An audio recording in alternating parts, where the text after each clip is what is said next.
అంటే గట్టి తయారైపోతారు బాగుతున్నాయి చోందు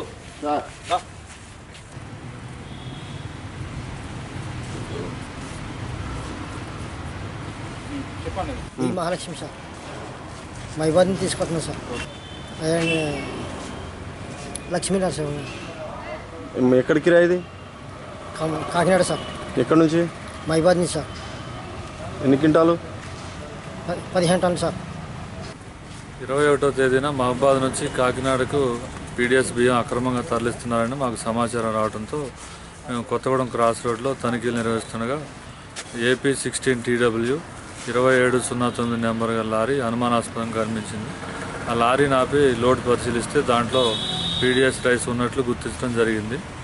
ఆ డ్రైవర్ని ప్రశ్నిస్తే అవి పీడిఎస్ బియ్యం అని మహబాద్లో ఒక పాత గోడంలో లోడ్ అయినాయని, మహబాద్ చెందిన వెంకట సాయి ట్రేడర్స్ అనే సంస్థ ద్వారా రాధాకృష్ణ అనే వ్యక్తి వీటిని కాకినాడ పంపిస్తున్నట్టు తెలిపాడు. అదేవిధంగా ఈ పీడిఎస్ బియ్యానికి ఎక్కువ కిరాయి ఉండటం వల్ల మేము ఆశపడి ఆ లోడ్ పెట్టినాం సార్ అని చెప్పడం జరిగింది.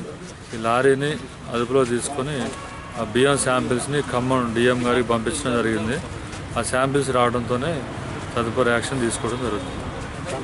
అదేవిధంగా మహబాద్కి చెందిన ఈ వెంకట సాయి ట్రేడర్స్ అనే వ్యాపారస్తుల దగ్గర నుంచి బియ్యం వస్తున్నాయి కాబట్టి వాళ్ళ మీద కూడా యాక్షన్ తీసుకోవడం జరుగుతుంది.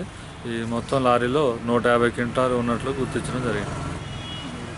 ఈ మహబాద్లో ఒక 4-5 సిండికేట్లుగా ఏర్పడి 4-5 వ్యాపారస్తులు ఈ వ్యాపారం చేస్తున్నట్టు తెలుస్తుంది.